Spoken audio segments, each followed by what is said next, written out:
બજારમાં તેજીનો ટ્રેન્ડ યથાવત સતત 7મા દિવસે બજારમાં સારી ખરીદદારી 5 ફેબ્રુઆરી બાદ પહેલીવાર નિફ્ટી 23,800ને પાર બેંક નિફ્ટીમાં પણ 51,900ના સ્તર પર પહોંચ્યું।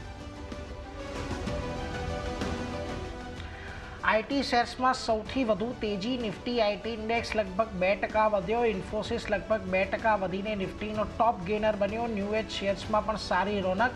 પીબી ફિનટેક લગભગ 4%ના વધારા સાથે ફ્યુચર્સના topper metal pharma oil and gas શેરો પર દબાણ। યુબીએસના બુલિશ રિપોર્ટને કારણે સિમેન્ટના શેરમાં મજબૂતાઈ। અલ્ટ્રાટેક લગભગ 3% વધીને નિફ્ટીનો ટોપ ગેનર બન્યો। અંબુજા સિમેન્ટમાં પણ 2%નો વધારો। યુએસબી મુજબ સરકારી કેપેક્સ અને હાઉસિંગ સેક્ટરની માંગ વધવાની શક્યતા। સેન્ટ્રલ બેંક ઓફ ઇન્ડિયાએ લોન્ચ કર્યો ક્યુઆઈપી। ₹42.62 પ્રતિ ફ્લોર પ્રાઇસ નક્કી। જોકે ક્યુઆઈપી લોન્ચ થયા બાદ સ્ટોકમાં 0.5%નો ઘટાડો। તો પંજાબ એન્ડ સિંધ બેંકમાં પણ ક્યુઆઈપી દ્વારા ₹2,000 કરોડ એકત્ર કરશે। સમાચારથી સ્ટોક 10% ઉછળ્યો। રેસ્ટોરન્ટ બ્રાન્ડ એશિયામાં પણ ક્યુઆઈપીથી ₹500 કરોડ એકત્ર કરશે।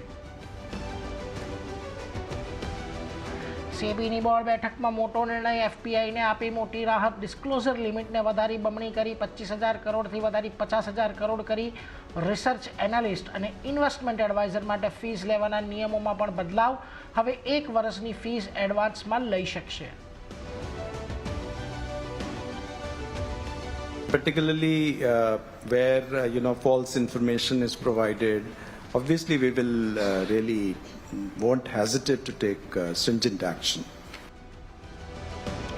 બજારમાં સટ્ટો રોકવા માટે સેબી ઉપાડશે પગલાં। સેબી ચેરમેને કહ્યું ખોટા ડિસ્ક્લોઝર અને પમ્પ એન્ડ ડમ્પ પર લેશે પગલાં। સેબી બોર્ડના મેમ્બર્સ અને અધિકારીઓના હિત માટે બનાવશે હાઈ લેવલ કમિટી।